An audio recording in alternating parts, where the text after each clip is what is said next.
Super Saravana stores. வணக்கம். இன்றைய ஜீவா சினிமாவில் நம்ம என்ன பார்க்க போகிறோம்னா, எல்லாரும் ஆவலுடன் எதிர்பார்த்தது ரஜினி படம், ரஜினியோட கமல் படம், கமல் ரஜினி ரெண்டு பேரும் சேர்ந்து நடிக்கிற படம். கிட்டத்தட்ட இப்படி ஒரு அதிசயம் நிகழ்ந்து 40 ஆண்டுகளுக்கு மேலே ஆகுது. 75லேருந்து 80 வரையும் அந்த காலத்தில் சினிமா ரசிகர்களாக இருந்தவர்களுக்கு அந்த வாய்ப்பு கிடச்சிது. ரஜினி கமலும் சேர்ந்து நடித்தது. ஆனால் அப்போ பார்த்தீங்கன்னா கமல் தான் ஹீரோ, ரஜினி வில்லனாகவும் சைடு கேரக்டராகவும் தான் நடிச்சிருப்பார். கமல் படம் ஃபுல்லாக ரஜினி வருவார். அதற்கு பிறகு அவங்க ரெண்டு பேரும் சொல்லி வச்சே பிரிஞ்சாங்க அப்படின்னு ஒரு முறை மேடையில், சிங்கப்பூர் மேடையில் தான் கமல் சொன்னார், ரஜினி நீங்கள் தனியாகவே நடிங்க அப்படின்னு சொன்னதுக்கு பிறகு ரெண்டு பேரும் பிரிஞ்சாங்க அப்படின்னு அவங்க அந்த சம்பவத்தை சொன்னாங்க. அதற்கப்புறம் அவங்க சேரவே இல்லை. இப்போ தில்லுமுள்ளு படத்தில் கூட ரஜினிக்காக கமல் ஒரு சீன் கேமியோ ரோல் மாதிரி வந்திருப்பார். அவர் அந்த படத்தில் நடிக்கலை, சும்மா ஒரு சீன், சும்மா ஒரு டுபாக்கூர் வக்கீல் மாதிரி ஒரு கேரக்டர் வந்துட்டு போவார். அதுக்கு பிறகு பார்த்தீங்கன்னா ஃபுல்லாக ரஜினி தான். 80களுக்கு பிறகு அது ஃபுல்லாக முரட்டு காலைக்கு அப்புறம் பார்த்தீங்கன்னா பக்கா மாஸ் தான். இன்றைக்கி யாரோ பக்கா மாசுன்னுட்டு இருக்காங்க. உண்மையான பக்காவான மாஸ் ரஜினி தான். முரட்டுக்காலை, பாயும்புலி, அடுத்த வாரிசு, தனிக்காட்டு ராஜா, போக்கிரி ராஜா, தாய் வீடு, ஓகே ஃபுல்லாக பிஎன்சி சென்று பட்டைய தூக்கும். அது போக இந்த மாதிரி படங்கள் மட்டும் இல்லாமல் அவ்வப்போது எங்கேயோ கேட்ட குரல், புது கவிதை, அதுவும் ஒரு பக்கம் போகும். தில்லுமுள்ளு மாதிரி ஒரு காமெடி படம், ஒரு மாதிரி எல்லாத்துலேயும் கலக்கிக்கிட்டு இருந்தார். அதுவும் 83லலாம் தொடர்ச்சியாக படம் நடித்து உடம்பே மனநிலை பாதிக்கப்பட்டாருன்னா சொல்லுவாங்க. 83ல் தொடர்ச்சியாக இரவு பகல் ஒரு நாளில் 3 படம் ஷூட்டிங் அந்த மாதிரிலாம் நடித்தாங்க. அதுக்கப்புறம் அந்த படிக்காதவன், நல்லவனுக்கு நல்லவன், அது வேறு ரேஞ்சுக்கு ரஜினியை கொண்டு போனது. படம் அவருக்கு விருதெல்லாம் கிடைத்தது. ரஜினியோட நடிப்பை பார்த்து மிரண்ட தருணங்கள் அதெல்லாம். மசாலா நடிகர், கமர்ஷியல் நடிகர், ஸ்டைலிஷ் நடிகர், ஆக்ஷன் நடிகர் அப்படிங்கிற பேர் இருக்கும்போதே மிகச்சிறந்த அபாரமான நடிகர்னு படிக்காதவன், நல்லவனுக்கு நல்லவனெல்லாம் அவருக்கு பேர் வந்துச்சு.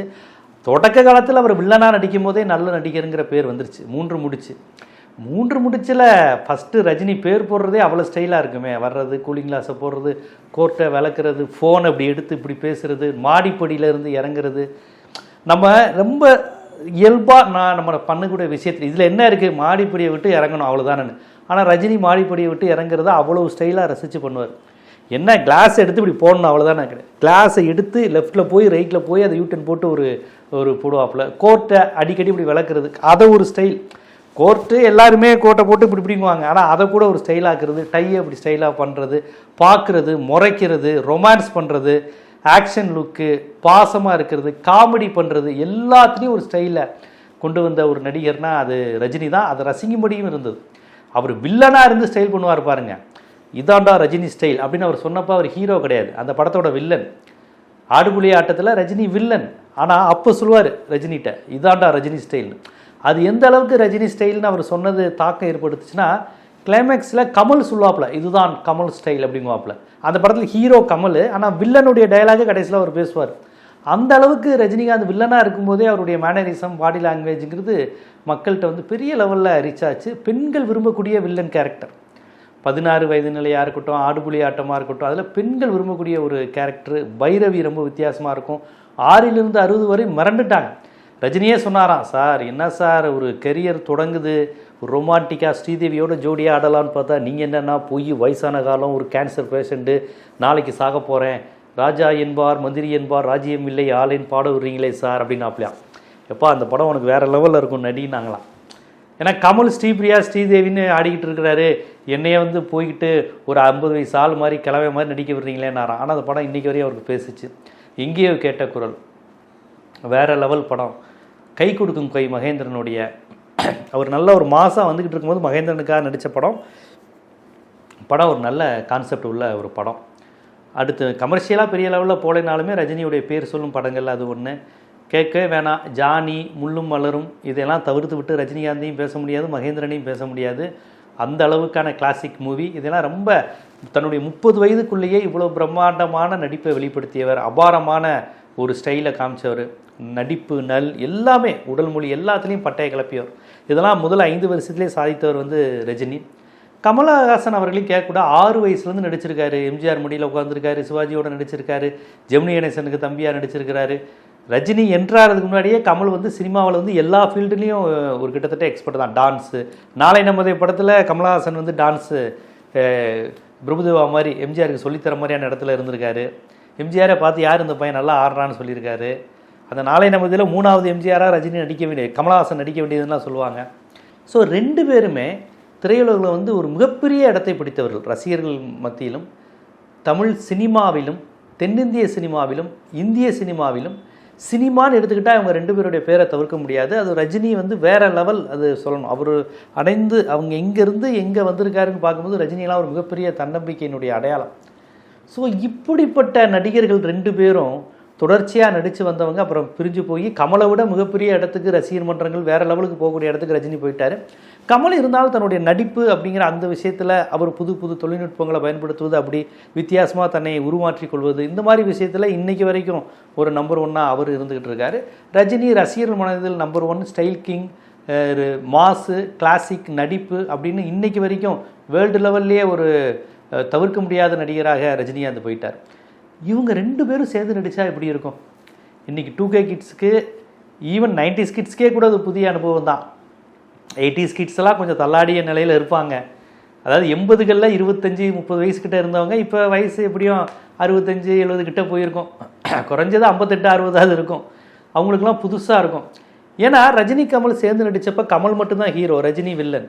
இப்போ Kamal hero, Rajini super hero. இப்போ இந்த ஹீரோவும் சூப்பர் ஹீரோவும் ஸ்க்ரீனில் ஒன்றா வரும்போது எப்படி இருக்கும்? அந்த டீசர்லேயும் ப்ரொமோலையும் காமிக்கும் போதே அலறானுங்க மக்கள். ஏதோ திருநெல்வேலி ரஜினி ஃபேன்ஸோ ஏதோ ஒரு குரூப்பில் அந்த இதை எடுத்து போட்டிருக்கானுங்க. ரசிகர்களால் கண்ட்ரோல் பண்ணவே முடியல ரஜினியை பார்த்தோன்னே. ரஜினி கமலும் அவ்வளோ யங் லுக்கில் தோரணையாக அதே ஸ்டைலில் அதே ஸ்பீடில் அப்படி நடந்து வரும்போது அந்த கூலிங் கிளாஸ் எடுத்து வழங்கும் போல் ரஜினி இப்படி எடுத்து போடுறது, நிற்கிறது, பார்க்குறது, கேட்குறது, அதெல்லாம் செம்ம ஸ்டைலாக இருக்குது. என்ன படக்கதை இதெல்லாம் தாண்டி இவங்க 2 பேரும் இப்படி ஸ்க்ரீனில் வந்து நிற்கிற அந்த அதே போதுங்கிற மாதிரியான லுக்கை வந்து 2 ரசிகர்களுக்குமே ஏற்படுத்தியிருக்காங்க. ரஜினி ரசிகர், கமல் ரசிகர்னு. கமலும் வந்து ஒரு என்ன சொல்கிறது, அவருக்கு ஒரு ஃபேன் பேஸ் இருக்குது. தமிழ் சினிமாவில் ஒரு பெரிய இடம் இருக்குது. ரஜினி கேட்கவே வேணாம். அப்போ 2 பேரையுமே ஈக்குவல் பண்ணணும், ஒருத்தரை ஏற்றி இறக்க முடியாது. இப்போயே ரஜினி ரசிகர்களுக்கு என்ன ஆயிடுச்சுன்னா, அது என்ன முதல்ல கமல் பேரை போடுறீங்க, கமல் பேரை போட்டுட்டு ரஜினி பேரை போடுறீங்கன்னு ஒரு ரஜினி ரசிகர் வந்து வருத்தப்படுறாரு. என்னங்க, கமல் சின்ன வயசுலேருந்தே நடிச்சிருக்காரு உண்மைதான், அதுக்காக ரஜினியோட உயரத்தை தொட முடியுமா? அது என்ன ஃபஸ்ட்டு கமல் பேரை போட்டு அப்புறம் ஆர்கே ரஜினி அப்படி போடுறீங்க, ரஜினி பேரை தானே போடணும் அப்படிங்கிறாங்க. அதெல்லாம் இப்போயே லைட்டாக அந்த பிரச்சனையெல்லாம் ஆரம்பிச்சிருச்சு. தளபதி குணா வந்தப்போ மதுரை அபிராமி தேட்டரில் அடித்து குணா கட்டவுட்டெல்லாம் அடித்து நொறுக்கிட்டாங்க. ரொம்ப நாள் ரஜினி கமல் படம் ஒன்றா கூட சேர்ந்து வரல. ரொம்ப வருஷத்துக்கு அப்புறம் குணாக்கு அப்புறம் சந்திரமுகியும் மும்பை எக்ஸ்பிரஸும் வந்துச்சு.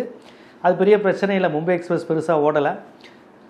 அதனால் இப்போ ஒரு அந்த பழைய ட்ரெண்டு சகரகலா வல்லவன் முரட்டுக்காலை அந்த காலகட்டம் இருக்குது பாருங்கள். 2 பேருக்கும் வெறித்தனமான ரசிகர்கள் இருந்த அந்த காலகட்டம், அந்த காலகட்டத்துக்கான உணர்வு இப்போ நமக்கு வருது. அப்போல்லாம் ரசிகர்கள் தேட்டருக்கு போயிட்டு தான் வைப் ஏற்றிக்குவாங்க. இப்போ யூடியூப்பில் அந்த ப்ரொமோஷன், டீசர், அதில் இவங்க கொடுக்குற பில்டப்லேயே சின்ன பசங்கள்லேருந்து குழந்தைங்கலேருந்து எல்லாருமே வைப் ஆகுது. அது ரஜினி ஸ்டில்ல இப்போ சின்ன பசங்க பார்த்தா கூட வைப் ஆகிற மாதிரி இருக்குது. ஸோ இதில் ரஜினிக்கு இம்பார்ட்டன்ஸா கமலுக்கு இம்பார்ட்டன்ஸா நம்ம குழம்பிக்கிட்டு இருக்கிறோம். நமக்கு எல்லாருக்குமே ஒரு கேள்வியாக இருக்குது, எப்படி கொண்டு போக போகிறாங்கன்னு. 2 பேருக்குமே ஹைப் இருக்கும். ஆனால் யார் கொஞ்சம் கூட அப்படிங்கிறது எல்லா ரசிகர்களுக்கும் கொஞ்சம் ஆர்வமாக இருக்குது. ரஜினிக்கு தான் இருக்கும் அப்படிங்கிற ஒரு எதிர்பார்ப்பு ரஜினி ரசிகர்கள்ட்ட இருக்குது. ஆனால் எப்படி, அதாவது எப்படி இதில் எப்படி நல்ல கேரக்டர் கெட்ட கேரக்டருங்கிற மாதிரி முக்கியத்துவம் கொடுக்க போகிறாங்களா? ரஜினியெல்லாம் வில்லன் கேரக்டராக இருந்தாலுமே அவர் தான் நேம் ஆகுவார். இப்போ எந்திரனில் கடைசியில் வில்லன் கேரக்டராக நடித்து வில்லன் கேரக்டர் தான் நேம் ஆச்சு. வசி அப்படின்னு அவர் இது கிண்டல் அடித்து பேசுகிறது பயங்கர கிட்டாச்சுல. அதனால் இதில் வந்து கண்டிப்பாக ரஜினி ஹீரோ வில்லன் 2 எப்படியா இருந்தாலும் ரஜினி நேம் வாங்குவாப்புல. இருந்தாலும் யார் ஹீரோ அப்படின்னு நமக்கே தோணுச்சுல, அதை ரொம்ப அழகாக அதை ஒரு நம்ம கொஸ்டினையே கமலை வச்சு கேட்க வச்சிட்டாங்க. யார் ஹீரோ அப்படின்னு அவர் கேட்குறாரு. உடனே ரஜினி கேட்குறாங்கல்ல சொல்லுங்கள் அப்படின்னு அவர் ஸ்டைலில் சொல்கிறாரு. அது நமக்கு ரொம்ப எதிர்பார்ப்பை தூண்டி இருக்கிறது. ஸோ ஒரு நீண்ட இடைவெளிக்கு பிறகு ரஜினி கமல் 2 பேரும் ஒரே ஸ்க்ரீனில் தோன்றுறது, 2 பேரும் சமபலத்துடன் இருக்கும்போது இணைந்து நடிக்கிற முதல் படம் இதுதான். முதல்ல வந்து கமல் தான் ஹீரோ, ரஜினி வில்லன், வளர்ந்து வரக்கூடிய நடிகராக இருந்தார் அப்போ 50 வருஷத்துக்கு முன்னாடி. இப்போ அப்படி கிடையாது. கமல் பெரிய ஹீரோ, கமலை விட பல மடங்கு மாஸ் ஹீரோவாக ரஜினி ஆகிட்டார். இந்த சூழலில் 2 ரசிகர்களுக்கும் ஒரு மிகப்பெரிய விருந்தாக இவங்க 2 பேரும் ஒரே ஸ்க்ரீனில் அப்படி வந்து நிற்கிறதே, இந்த ஃப்ரேமே வேறு மாதிரி இருக்குங்கிறாங்க. பார்ப்போம். நம்ம ஜீவா சினிமாவை பற்றியும் தெரியும், பெரிய லெவலில் ரஜினி ஃபேன்ஸ் நம்ம ஜீவா சினிமாவுக்கு இருக்கிறாங்க. இந்த படம் எப்படி வரப்போகுது, எப்படி இருக்கும் கதை, என்ன மாதிரி கமர்ஷியலாக பண்ண போகிறாங்கன்னு எதிர்பார்ப்பு இருக்குது. எப்பா நெல்சன் அனிருத்துகளா பெரிய சிங்கங்கள் உங்கள் கையில் சிக்கிக்கிச்சின்னு தான் சொல்லுவேன். பார்த்து செய்யுங்க. அதனுடைய கர்ஜனையை வந்து தமிழ்நாடு ரசிச்சிருக்கு. அது இருமுனா உருமுனா கூட ஸ்டைலுன்னு விசிலடிச்சு கத்திக்கிட்டு இருக்கிறாங்க. போட்டு எதுவும் வேறு மாதிரி கண்டமாக்கிறாதீங்க. எச்சரிக்கையோடு சொல்கிறேன். நான் ரொம்ப நேசிக்கிறேன் இந்த படம், ரொம்ப நல்லா வரும்னா ரொம்ப எனக்கு எதிர்பார்ப்பு இருக்குது. எதையா போட்டு வயலன்ஸு, கத்தி குத்து, தொண்டையிலேருந்து தொண்டைக்குழி எடுக்கிறது, குடலை அறுக்கிறதுன்னு ஏதாவது கிறுக்குத்தனம் பண்ணி வச்சிடாதீங்க. டூ மச் வயலன்ஸை போட்டு குழந்தைங்களாம் பார்க்க விடாமல் பண்ணிடாதீங்க. ரஜினியோட சமீபகால படமே இந்த லோகேஷ் நெல்சன் கிட்ட மாட்டிக்கிட்டு படாத பாடுபடுறாரு சூப்பர் ஸ்டார். அப்படிலாம் பண்ணாமல் ரஜினியோட லேடிஸ் மாஸ், ரஜினிக்கு இருக்கக்கூடிய குழந்தைங்க மாஸ், ரஜினியை எல்லாரும் நேசிக்கக்கூடிய அந்த தன்மை, அரசியல், ஜாதி, மதம், கட்சி, மொழி கடந்து ரசிக்கக்கூடிய மனிதர் ரஜினிகாந்த். ஸோ அதுக்கான கெத்தை கொடுத்து எல்லாரும் ரசிக்கிற மாதிரி படமாக எடுங்க. நல்ல ஸ்டைல், நல்ல கெத்து, தோரணை, ரெண்டு பேருமே நல்ல ஆளுமைகள், நல்ல நடிகர்கள். நல்ல விதமாக பயன்படுத்திக்கோங்க. அவ்வளோதான் சொல்வேன். பயன்படுத்துவீங்கன்னு நினைக்கிறேன். பெரிய எதிர்பார்ப்பு இந்த படத்தின் மீது உங்களை மாதிரியே எனக்கும் இருக்குது. படம் வரட்டும். படத்துடைய ஒவ்வொரு ஸ்டெப்பையும் அணுவணுவாக ரசித்து நம்ம ஒவ்வொரு வீடியோவாக போடுவோம்.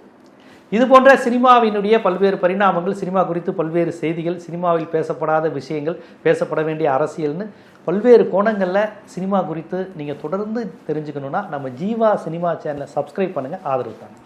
நன்றி.